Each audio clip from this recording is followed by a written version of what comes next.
Now it's time for Toker Talk Radio, the voice of the marijuana nation. What are you people? On dope? Where you can toke. I inhaled frequently. Or you can talk. I experimented with marijuana and didn't inhale. Or you can toke and talk. 10 federal criminal penalties for possession of up to 1 ounce of marijuana. While we talk about toke on Toker Talk Radio. So, by the way, when it comes to pot, you know, if you're 40 years old, you live in a log cabin in Oregon, you got 12 giant pot plants in your backyard, have a ball. Live from beautiful Portland, Oregon at Rolla J Studios. Hey, this is great. Just not cannabis. Plus your calls live at 971-533-7111. They're walking on their pants with their cap on backwards, listening to Enema Man and Snoopy Poop Dog. What's to keep somebody from getting all potted up on weed and then getting behind the wheel? Gateway theory doesn't work. It's a reality. Holland, is it real? Don't tease me. We're locking up people that take a couple of puffs of marijuana, and the next thing you know, they got 10 years.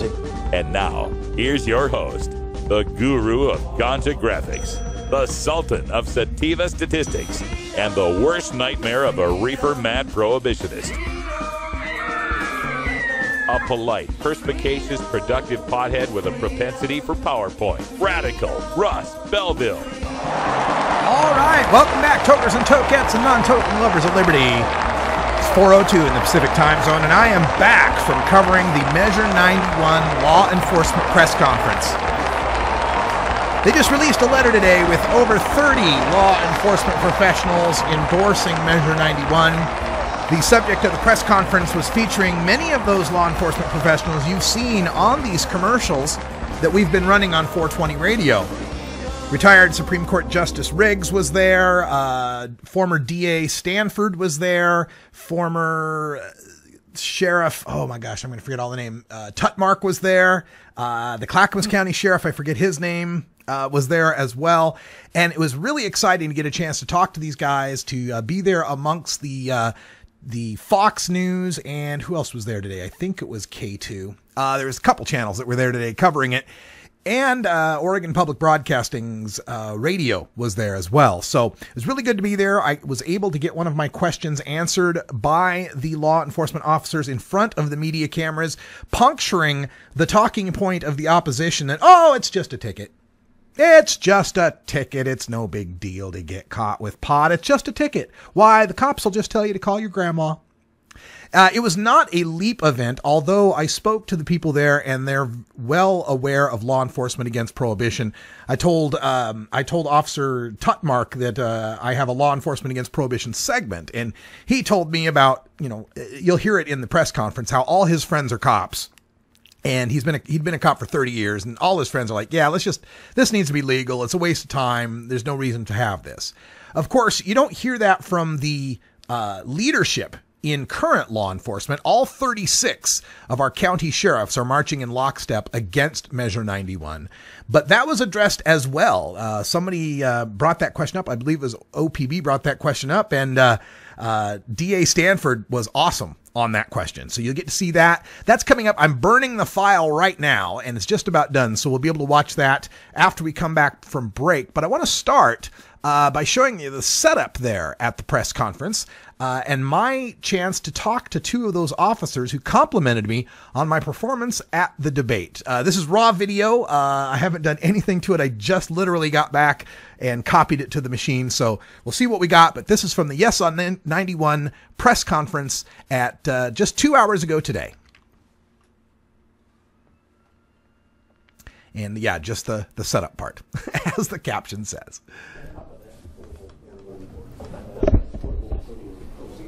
Oh, there is one? No, I said, I'm going to start with. You can sell for like $200. I think if it's any higher, I'm worried that it's going to get shot. All right. I think these guys can frame around this. Well, all right. Let's. You really want the money right back. Recreational, right? Just can't guarantee audio quality. Would it take a well, do you want to? What do you think about that on top of this? I was thinking the same thing. And then we stand behind the table.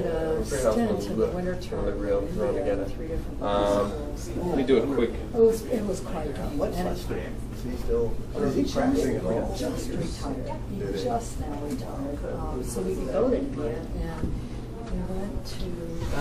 What about if we pulled a regular-sized table over here? I'm just wondering how that's going to look. It's going to thrown together. Yeah. If we pulled a regular-sized table over here, put a chair behind it, and have the speaker sit while the other. All right, maybe we'll do that. We can do that. It was very Jewish. Oh, wow. And then I had a series of Let's actually. Thank you for Brad. Brad is a solution finder. Brad sometimes with turmoil. And the reason there were 3 is I focused on executive, judicial, and Can I get my water over there? That's fun. Yeah, you can come through. That thing's full of internet. It's all plugged in. That's where they store the internet. Wow. Yeah, the internet's right there. Right there. Yeah, who knew? I can't close it.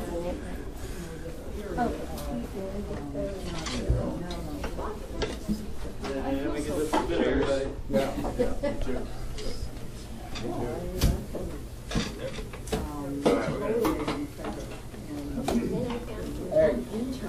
we go.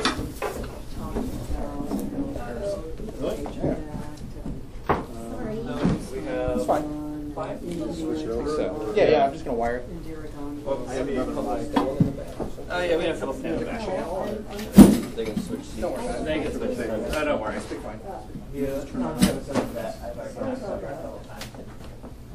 I've never been so comfortable in a room full of law enforcement in my life. I thought you did a great job at that debate. Well, thank you very much. I appreciate that. You know, I got to follow Kevin Sabet around for that tour that the sheriffs and the DAs put on. Yeah. And I tried to get that question in 7 different times and it never got answered. So each time I just kept refining it and refining it. So one of these days. You got it out there loud. And I found it instructive that Josh didn't want to answer it. It's like, I have a legal question. Yeah, let's turn it over to the doctor. Yeah. Very instructive, exactly. You won't have nothing to do with that. And maybe you can stand in the back. Absolutely. And Paul, would you mind? You can stand in the back, and we basically musical chairs a little bit. Not a problem.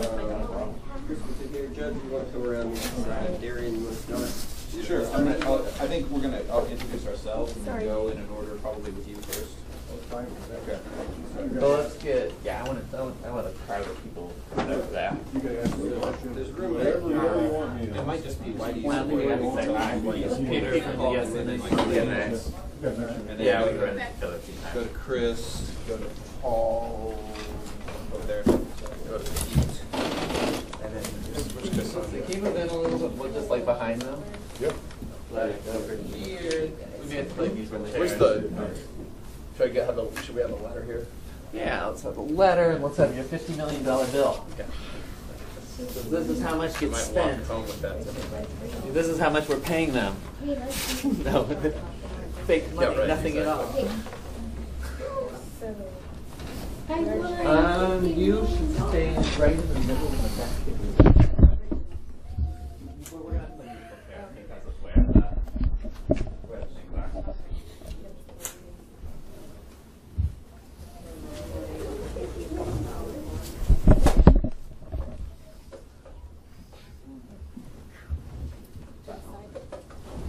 Senator, if you want to do the middle, and then Paul can be on the other side of me there.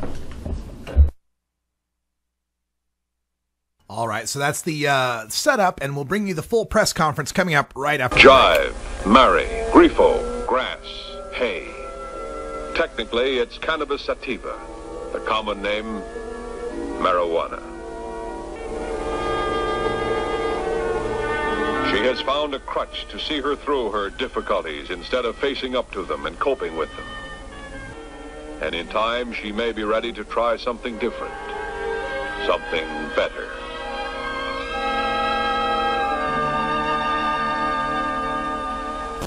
Gateway theory doesn't work. It's a reality.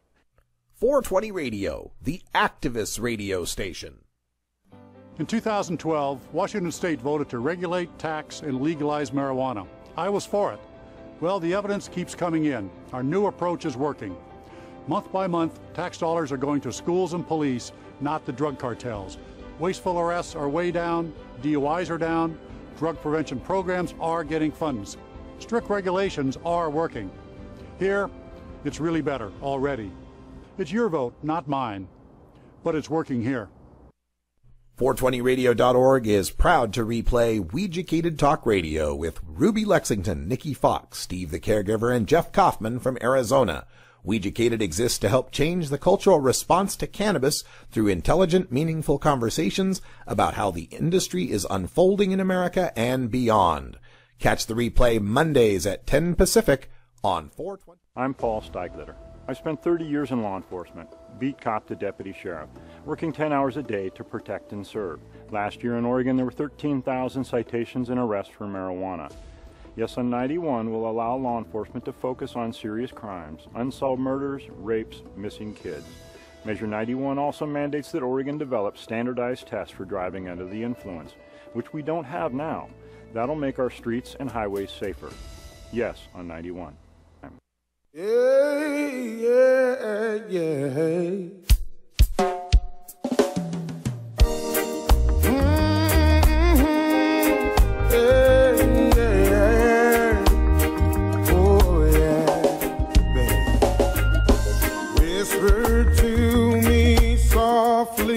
Welcome back, everyone. 12 after the hour. That's Gramps Morgan with his cover of the country hit Feels So Right, off of a great album called Reggae Gone Country. Love that stuff. As I mentioned, we didn't have an hour one today because I was out of the building covering the press conference for Measure 91, featuring law enforcement professionals speaking up for marijuana legalization. Just biked across town and biked my way back, and I've got fresh video for you from the press conference. The full press conference, excerpts of which will be seen on our local news tonight here in Portland, Oregon. But you, dear listeners and viewers with 420 Radio, you get the full meal deal. So we present to you many of these law enforcers you've seen in the commercials here on 420 Radio in the Vote Yes on Measure 91 press conference held earlier today, 2 o'clock, just a few miles south of where I'm at right now. Not south, west, east, whatever. Southwest of where I am now.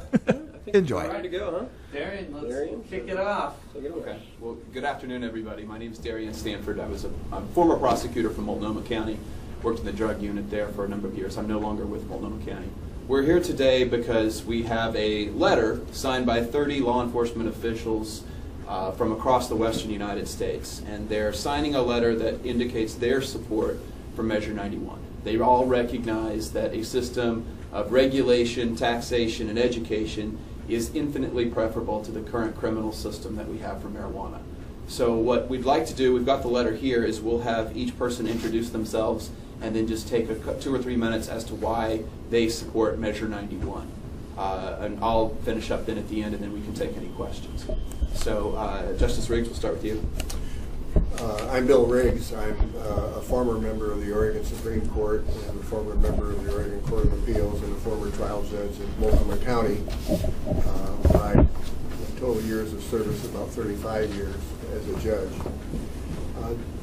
A few years ago, in I think 2012, a similar effort was made in Oregon to legalize marijuana. And at that time, I was opposed to that measure, and I voted against it. And I would still vote against that measure if it were presented. But this measure is totally different. It's much better written. It covers a great many of the problem areas that I saw in the old measure. And frankly, I think it solves almost all of the social problems that could have existed under the old measure, 2012 timeframe. But the other reason that I support this measure is that, frankly, in law enforcement, we see a huge amount of resources being devoted to marijuana possession by adults. And although sometimes that's coupled with other crimes and therefore justifies prosecution, it takes a lot of time of people in the district attorney's office, people who are in law enforcement on the beat, from doing other things, prosecuting major crimes that I think are much more deserving of the time and attention of the district attorneys and the police. So in sum, I would say that this is a measure that deserves my support, and I think it deserves yours.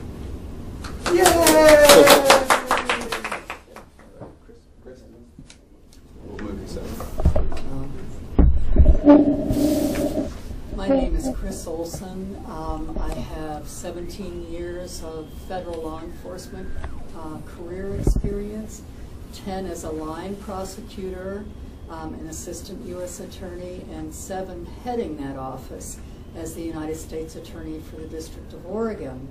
And I just want to ask a question in this room. How many people here believe that we've won the war on drugs? See? Oh, I do. Okay, I see one hand. We'll talk later. This is the teacher coming out of me. I also taught for 40 years, over 4 decades, in various law schools around the state and the country. But more importantly for this discussion, I taught at the Federal Law Enforcement Training Center back east. And for me, the chart that we have, yes, says it all. And I have a similar one about incarceration rates. Can you all see this? Among the white and African American communities in the state, the consumption of marijuana is comparable.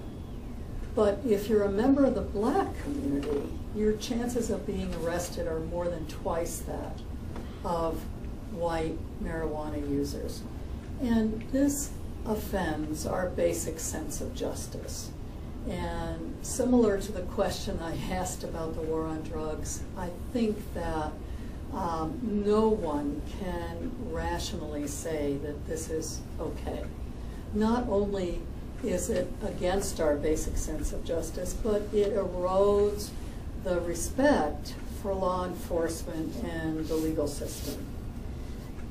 As United States Attorney, I've worked a lot with rural counties, and I visited regularly with all the 36 DAs and the sheriffs and the police officers around the state. And they will tell you, frankly, that their problems are with meth and with marijuana on public lands in the rural counties and the violence associated with that. But the way it works now, or doesn't, is that if as a young person you commit one mistake,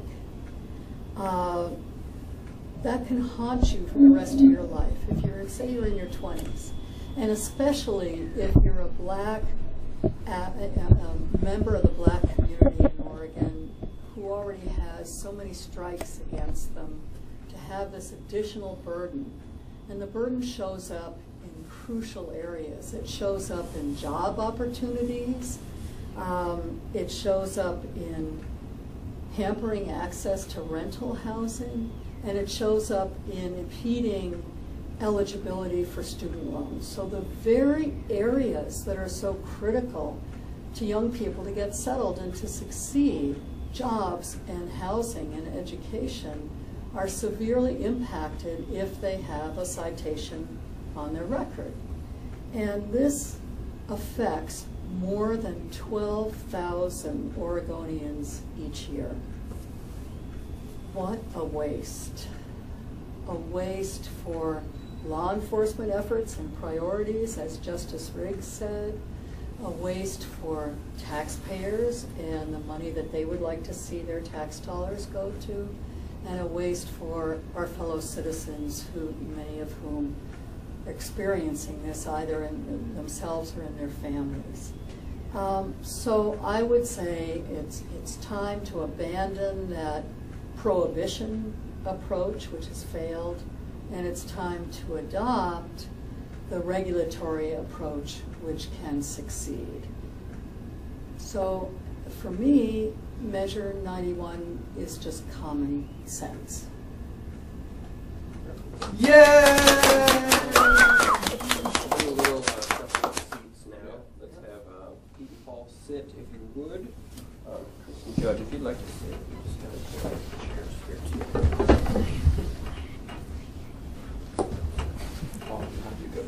I'll have you go next.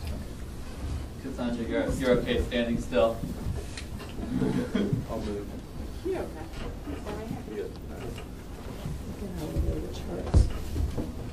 Oh, you got the mics, so we'll let you. Yeah, right. First. Talking.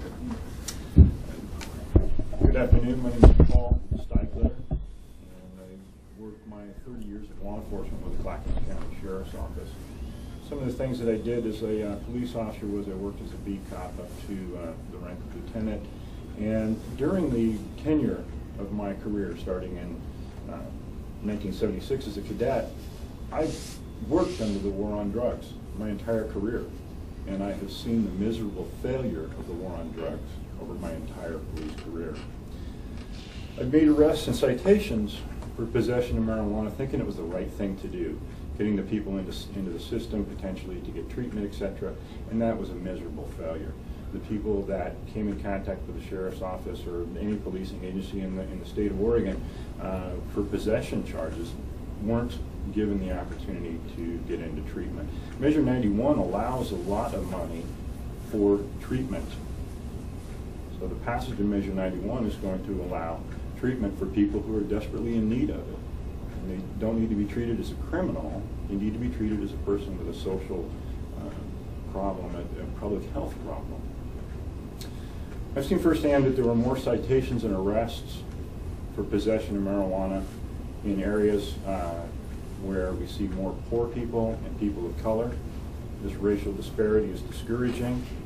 The usage rate of marijuana is the same, whether or not you're white, black, Hispanic, yet in Oregon you're 2.1 times more likely to be arrested or cited for marijuana if you're a person of color. Measure 91 will legalize and personalize the possession of marijuana. It'll allow law enforcement to focus its strained resources on other crimes other than possession of marijuana. Legalization of marijuana in Colorado has not increased the incidence of violence. People predicted that passing legalized marijuana in Washington and Colorado was going to lead to a huge uptick in violent offenses, and that hasn't materialized. Measure 91 will generate new tax revenue. And that new tax revenue can be used by each one of the law enforcement agencies in the state of Oregon to hire additional law enforcement people, be it state troopers, deputy sheriffs, or police officers, for the investigation of other crimes other than just the mere possession of marijuana. Measure 91, for the first time, will actually take marijuana and place it behind a regulated and legalized sale counter. It's currently easier for a 14-year-old kid in the state of Oregon to buy illegal bud than it is to buy whiskey. The drug cartels, they operate on a basis of profit. If we can reduce the demand, the illegal demand for marijuana, if Measure 91 creates a legally regulated environment where people can buy marijuana, we can eliminate the profit experienced by drug cartels. If we eliminate the profit of drug cartels, we're going to eliminate the need for drug cartels in Oregon. Drug cartels in Oregon are a real thing. As a supervisor for the explosive disposal unit here in the Portland metropolitan area, I saw firsthand the results of drug cartel violence. In 2011, the drug cartels came into the great state of Washington and the state of Oregon, in Canby specifically, and blew up a resident of the state of Oregon. Drug cartels went to Mount Hood and killed a person. I know that drug cartels are operating in the state of Oregon. Measure 91 will go towards eliminating the drug cartels by eliminating the profit margin of drug cartels. Measure 91 will also allow for the establishment of standardized tests for marijuana driving impairment. Currently, if you pull over a person that you suspect is driving under the influence of marijuana, drug driving, we don't have any statistically validated tests to see whether or not they're impaired. Measure 91 will allow the police in the state of Oregon to establish tests to determine whether or not a person is operating under the influence of marijuana. Measure 91 will also allow police to establish a known standard of THC in the blood that will equate to a level of impairment when people are stopped and contacted for operating vehicles under the influence of marijuana. We'd like to get the passage of marijuana laws such as Measure 91 to also look at increasing the potential for jobs in Oregon, be it licensed and regulated growers, producers, or end salespersons at the legal dispensaries, as well as law enforcement jobs created by that 35% of the Measure 91 proceeds that go strictly towards law enforcement purposes. Based on my experience and training, I can tell you that Measure 91 fixes the problems with Oregon's current marijuana laws. And I encourage you to vote yes on Measure 91. Help law enforcement by increasing their budgets so that we can go out and enforce the serious crimes that are occurring in the state of Oregon. Yeah!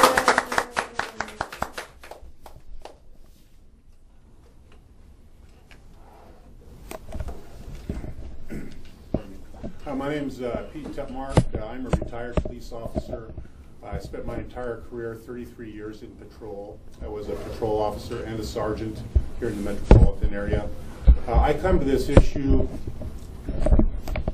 because I looked at our war on cannabis, our prohibition of cannabis. We've had this prohibition in the state since the mid-1930s.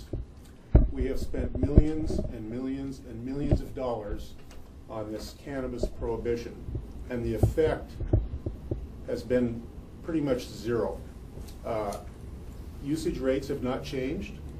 They just go up and down on their own, and we've made a lot of criminals very, very rich people.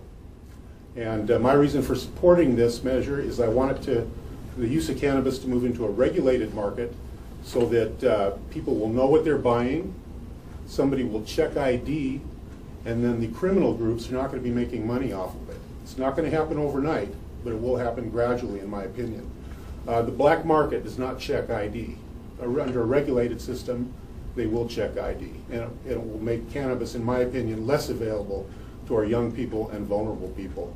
And I also really like the idea that there's money going for treatment here in Oregon, because we should be ashamed about the amount of money we have for treatment in this state for drug problems.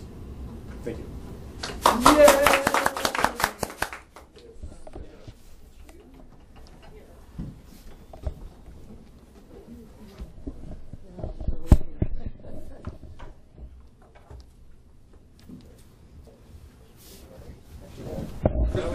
You want to take a seat here, Chris? Can we have somebody sit there? Just better than having it. Oh yeah.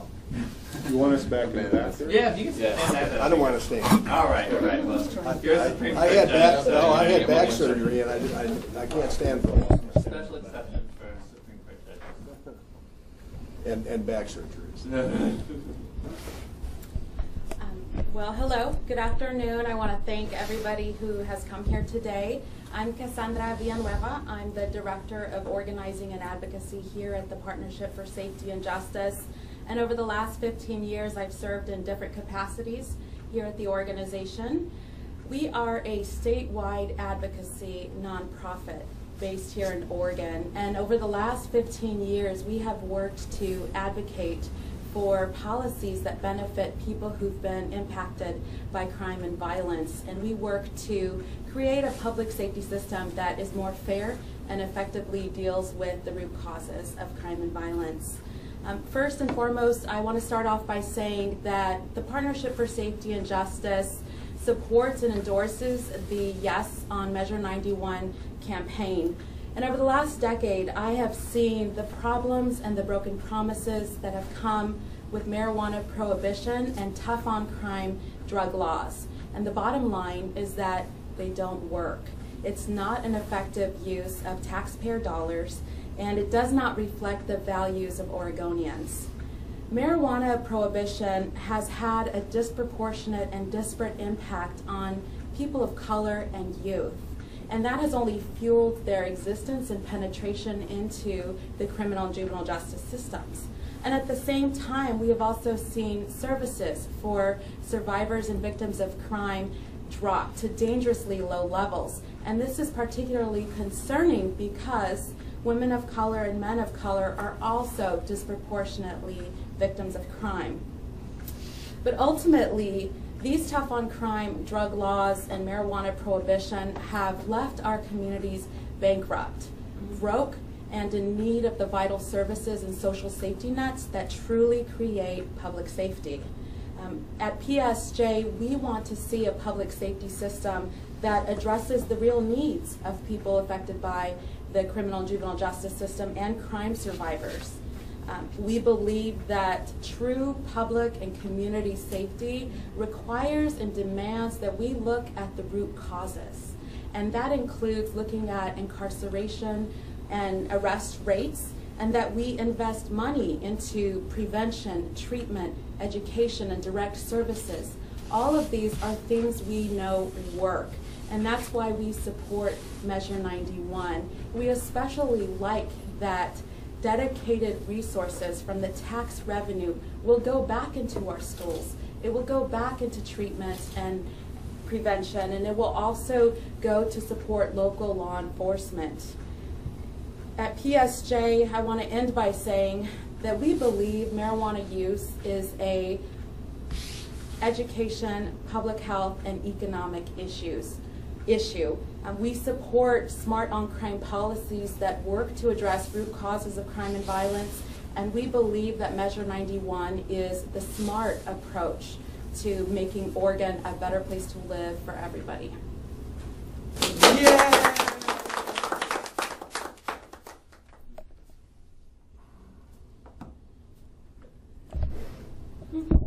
Good afternoon again. I'm Darian Stanford. And during my time at Multnomah County District Attorney's Office, both as a prosecutor and as a drug prosecutor more specifically, I saw a system that was figuratively bursting at the seams.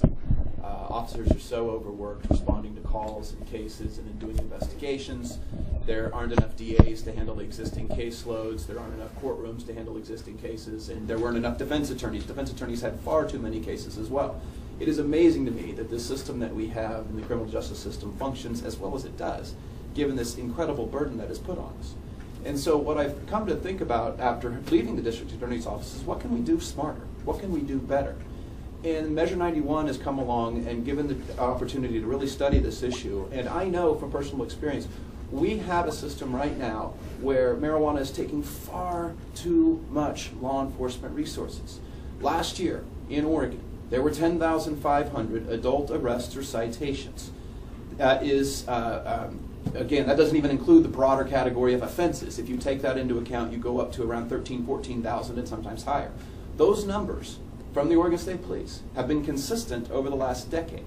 What that means is over the last 10 years, we've had approximately 100,000 adult arrests or citations in the state. That's about 1 every 39 minutes. That's the entire population of the city of Albany. And as a lot of the other speakers up here have alluded to, if you're a person of color, it's twice as likely to impact you. According to the FBI, more than half of all contact with officers involving drugs is about marijuana possession. That's more than meth, more than cocaine, more than heroin.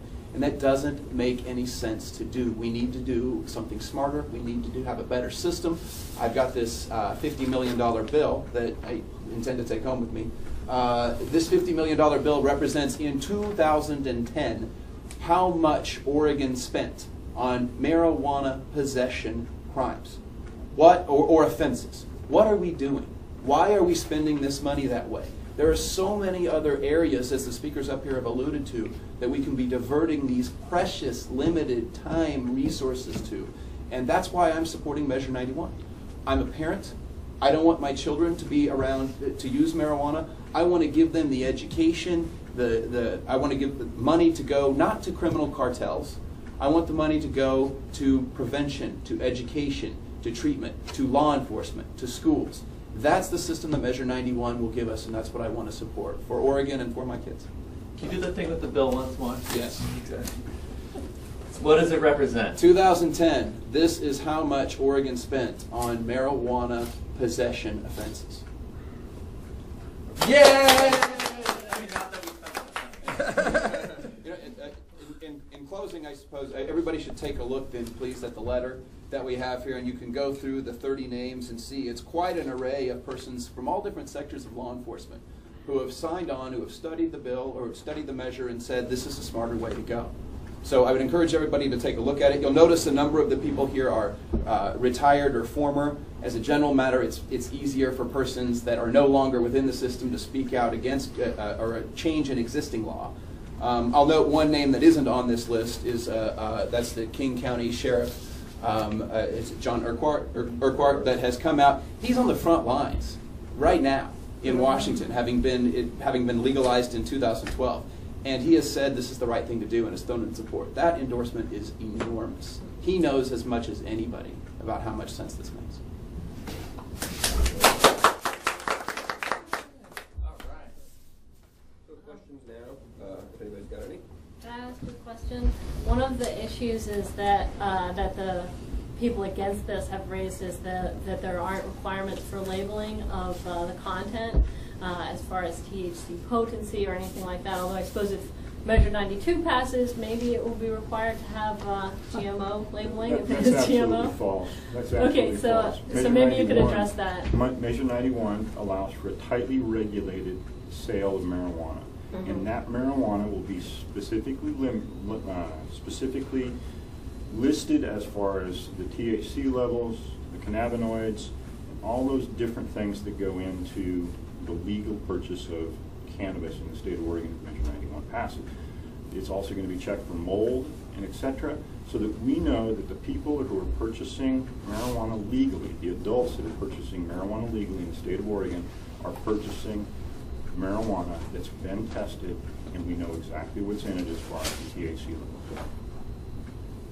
Yeah, I would suggest they look at Section 50 of the measure. Mm-hmm. And why are all of the current Oregon 36 sheriffs against it?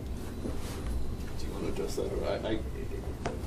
I'll address it in part, and then maybe you can as well. Frankly, it's in a sense their jobs too. It's the existing law. Their job is to enforce the law. Right now, the law is what it is. I would have a hard time if they came out in favor of it in some level. They're doing their jobs by taking that position. One thing that is, while they have all come out against it, I guess is what I would say, if you could go into the privacy of the voting booth and see how they're really voting behind the scenes, it will be a lot different story. Well, and I would add to that, if you talk to the rank and file rather than the elected officials, you will find out that the line officers are by and large in support of this because they realize that they're spinning their wheels. Mm-hmm. Yeah, and if I can, most of my friends are cops because that's who I've associated with for 33 years. And when I came out front about my feelings about this measure, I was really concerned on how many friends I'd lose. I haven't lost any, and I was surprised at the number of officers that have shoulder tapped me and said, hey, you know, I agree with you about this. It's a waste of time, it's a waste of money, it's a waste of resources. But they're not going to come out publicly because they're working as a law officer, and I understand that. It's our job as citizen lobbyists to change the law. If the law is changed, the sheriffs will enforce the law. Russ Belville, 420 Radio News. Our opponents make hay of the fact that we keep saying arrests and citations, as if we're trying to pull something over on people. Taking the arrests out of the equation, why is it necessary to end marijuana tickets for less than an ounce? Well, I'll tell you that you might those tickets, it's more than just a traffic ticket. And I've heard that over and over again from the opposition. It's a lot more than just a traffic ticket. They say it's not on your record. Well, it doesn't take much of a background investigation for an employer to find one of those. You can find it like that. And the presumptive fine is $650. That's for starters. And then they add court costs. A judge might or might not say, oh, you need to be evaluated by a drug treatment professional. It's more than a traffic ticket. And it can affect somebody's life for a long, long time. And we're not talking $57 for not wearing a seatbelt. We're talking $600 to $800. The people who are getting disproportionately targeted for enforcement are the people that can't afford $600 or $800. Mm-hmm. One other piece about this, or at least one piece that I want to share also, is that it is time. It is 10,000, let's pretend they're all citations. That's not true. Let's pretend, though, that they are. That is 10,500 times every year that Oregon law enforcement officers are having to spend their time, probably the most precious resource that law enforcement has, on marijuana possession. How much time is that? You assume at a minimum at least 10 minutes per citation. Look at all the time that we're spending on this issue. Stop. Their time is better spent elsewhere. That doesn't even include, once the citation is issued, going into the court system and the court time in dealing with it, even if it's ineffectively something like traffic court. That has to stop. We have to be smarter about that. I just wanted to add on to the question earlier, and I wanted to say that the bottom line is, as taxpayers, are our dollars being effectively spent when it comes to public safety? And at the Partnership for Safety and Justice, we believe that Measure 91 is the answer. It's the answer to spending our dollars in a wise way that addresses the issues we're facing here in our communities when it comes to drug use, arrests, and treatment. Like I said earlier, a portion of the tax revenue from Measure 91 is going to be invested back into prevention and treatment. That is something that is seriously underfunded here in Oregon. And with the Justice Reinvestment Reform policies that were passed in the last legislative session, there are efforts underway to keep that system going strong. But what we know is that for several years, what we've been doing here in Oregon has not worked, and it's time we do what works. And Measure 91 is backed by research from across our country of what is possible when we regulate, tax, and legalize marijuana and stop the prohibition. So your opponents are holding up gummy bears. I'm assuming that you guys are parents, some of you may be their parents. Yeah. And they're saying that the marijuana industry, which will be here after this is legalized, is going to market towards children. What are your feelings about that? The nice thing about Measure 91 is it makes a law that will legalize, regulate, and tax marijuana. Now, through a process called the Oregon Administrative Rules, we can go back and tweak that. If we're having a problem with edibles or those kinds of things, we can make little adjustments without changing the law under the Oregon Administrative Rules process. Currently, if you purchase marijuana in the state of Oregon through a dispensary, it's packaged in opaque containers, in child-proof containers, and it's strictly limited as for use by adults. So if you're a consenting adult over the age of 21 that chooses to purchase legal marijuana under Measure 91, it's up to you to make sure that where that marijuana goes. And it's up to you to make sure that your kids don't get involved in it. And we can address those particular issues of don't make it really attractive to kids through administrative rules. But as of right now, Darian, why don't you talk about the current system? Gummy bears will be sold, once these are allowed to open the gummy bears right there on the shelves. And couple points on that. First and foremost, it is critical to know that that's happening right now. Under the system right now, kids are being targeted. That's what we have happening. We need to take that control away from the cartels and put it into a system where the OLCC can decide if an edible is an approved product or not. My understanding is that as present law in Washington, there hasn't been a single edible approved, or if there has been, it's only been very, very recently. So we can regulate it far more tightly. But this idea that is out there by the opponents of this, that if this happens, kids will get it. Kids are getting it now. They're getting it under the bleachers. They're getting it from criminals. They're getting it from and the criminals are getting it from cartels. One of the most fascinating stats is demonstrated right over here from Colorado. It's incontrovertible. Teen use, after 2 years in legalization in Colorado, is down 22% to 20% among kids who have used in the last month, 39 to 37% among kids that have used in their lifetime. That is phenomenal. This idea that, if you legalize it's going to be far more prevalent to kids, it is not backed at all by data, and Colorado has done a good job of eliminating the cartels from the equation and using money on prevention, education, and treatment, and that's how it should be used. So again, your question is a fair one. I don't want my kids using marijuana.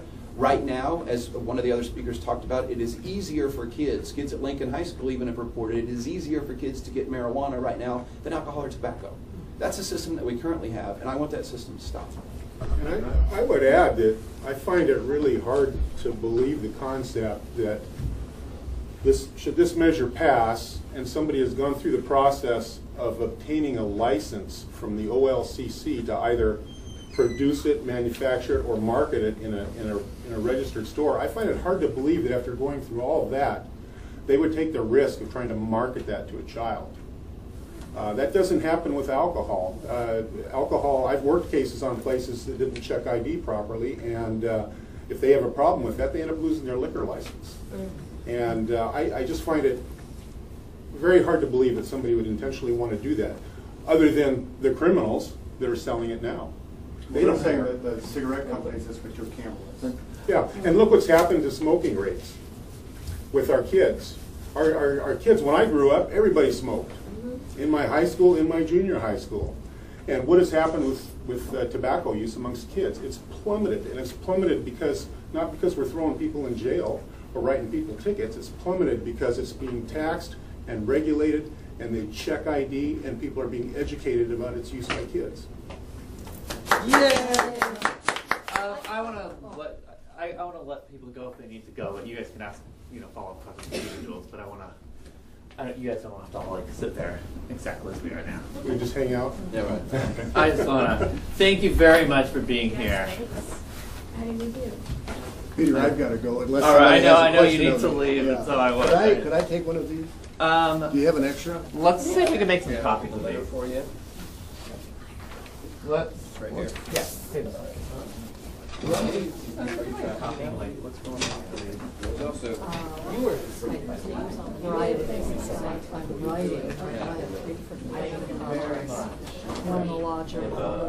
know a bunch of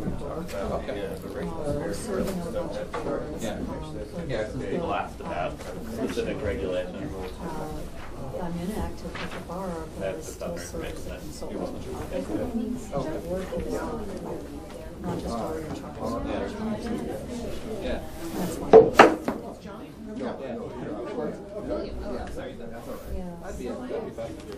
I loved our former mayors because of the revenue that they had. Now they're still on the verge of making models of the court system. That's coverage from the Yes on 91 press conference that took place earlier today at the, well, it was just south of us here, southwest of us, off of 20th and Sandy. I forget the name of the place. But some great folks there. Darian Stanford, I've got to say, is my new favorite law enforcer. What a great presentation he has. Bill Riggs from the Oregon Supreme Court, Officer Tutmark, Officer Steigletter, Sheriff Steigletter. It's nice talking to those two gentlemen after the event. Both of them are about 6'5". So that was quite a thing to be standing there. It's rare that I get to talk to people that are taller than me, much less two of them. Very strong supporters. And as I was speaking to them at the end, they just expressed to me how one of them talked about, I think it was Officer Tutmark talked about talking to police friends of his and asking them how many times they had ever gone to a call where someone was bleeding out because of advanced alcoholic cirrhosis. And the officers all said, well, yeah, that's happened all the time. And then he asked them how many times they've ever had to respond to someone dying of marijuana. And of course, that's never happened. So believe me, these cops, these folks are on our side, and I think we will get this passed come November. 420 Radio, the home. The war on marijuana is wasteful, and it hasn't worked. The time and resources available to law enforcement in Alaska is limited. And to waste any of that time or money on marijuana is using a hammer to go after a mosquito. It's just crazy. I spent a career in law enforcement in Alaska. I'm voting yes on ballot measure 2. This communication was paid for by the Campaign to Regulate Marijuana Like Alcohol. Top contributors are Marijuana Policy Project, Drug Policy Alliance, and Thomas Cody. Georgia. Hi, this is Willie Nelson. Alcohol prohibition didn't work in the 1920s, and marijuana prohibition isn't working today. It's time we stopped arresting responsible marijuana smokers. It's the fair thing to do. For more information, contact NORML, the National Organization for the Reform of Marijuana Laws. Call toll-free 888-67-NORML or visit their website at norml.org. Are you a hypocrite? If you live a closeted cannabis lifestyle, you are. Read about 7 people living a closeted cannabis lifestyle who are on the verge of coming out in The Hypocrites by Mara K. Eaton. Available at areyouahypocrite.net. You can purchase the book on Amazon and Barnes & Noble, also available on iTunes. Check out Mara K. Eaton on Facebook as well. Learn more at areyouahypocrite.net.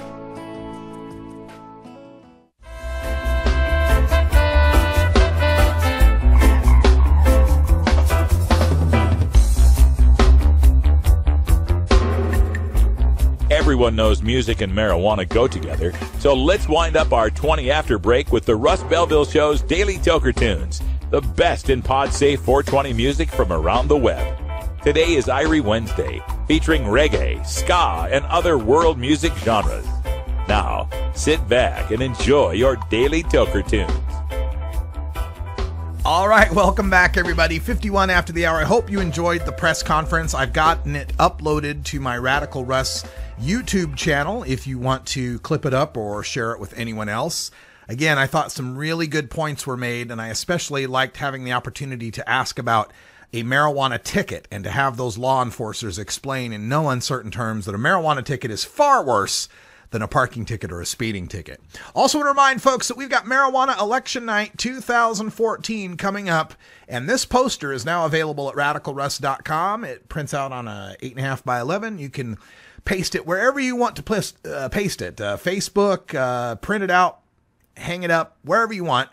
Get us some listenership because 420radio.org is presenting Marijuana Election Night 2014. We will have the live first results on, there's 4 states, 1 territory, 1 district, and 57 individual cities and counties that are voting on marijuana reform this election. So you can check it out at 420radio.org. We got the post up at radicalruss.com as well. We'll also have live call-in and analysis from members of NORML, Law Enforcement Against Prohibition, the Drug Policy Alliance, and Marijuana Policy Project, giving us all the latest updates. So this will be the place to be on election night. If you want to know first, you're going to know it here on 420 Radio. We will be bringing it to you live from the Measure 91 campaign headquarters or party headquarters, whatever it's going to be called. But we will be there live with some folks from Drug Policy Alliance. I believe Jill Harris and Amanda Ryman will be there. We'll get them on the mic to talk a little bit if we get a chance. But it will definitely be the night, the marijuana midterms, coming up next Tuesday, starting at 3 p.m. Pacific time.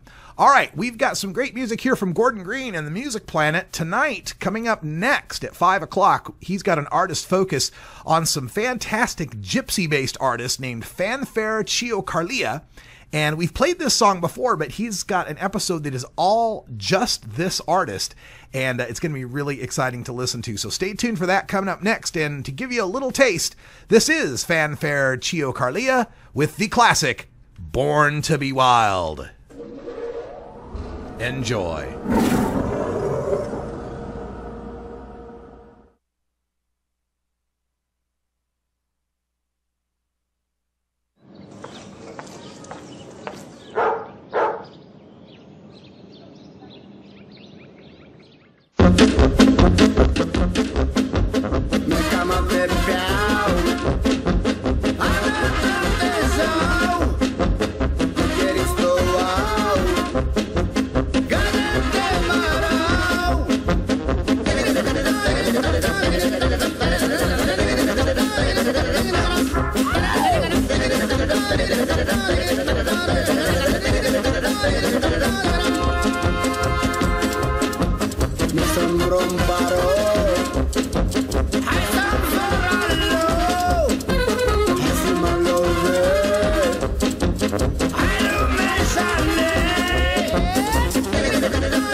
That's Born to Be Wild, the classic Steppenwolf tune, arranged by Fanfare Chio Carlia, and on the CD Gypsy Queens and Kings and Best of Gypsy Brass. Great music that we get from the Gordon Green Music Planet. And again, like I mentioned, tonight on Gordon Green's Music Planet, coming up in just 3 minutes, you'll get an entire hour of that Fanfare Chio Carlia music, some of the great world music that Gordon plays at 5 and 8 every Wednesday here on 420radio.org, Gordon Green's Music Planet.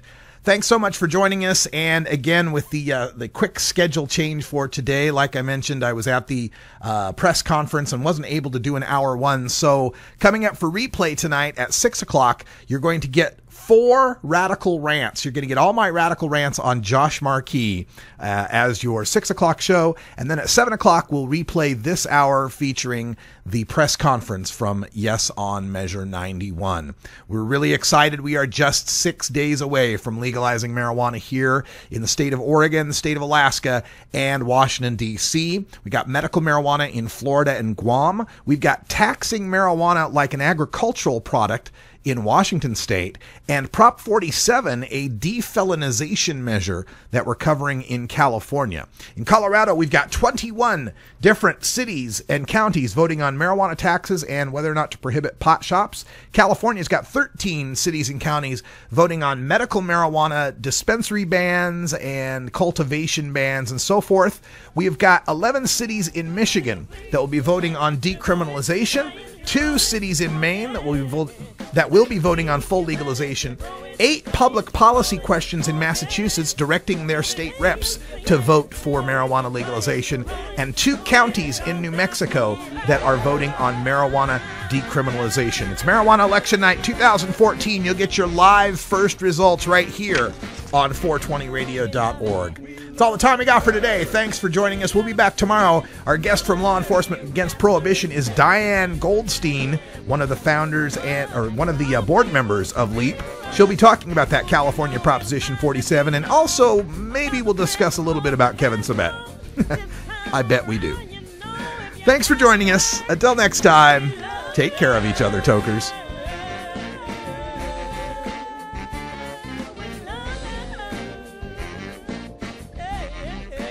This is the Russ Belville Show.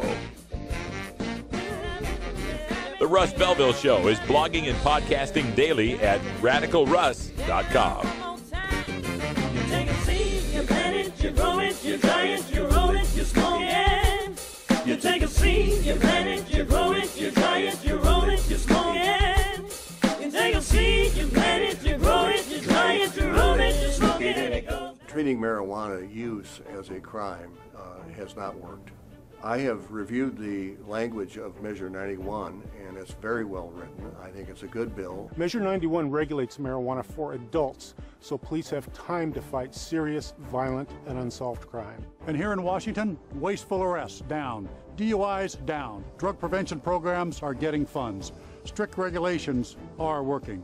Here, it's really better already. Vote yes on 91.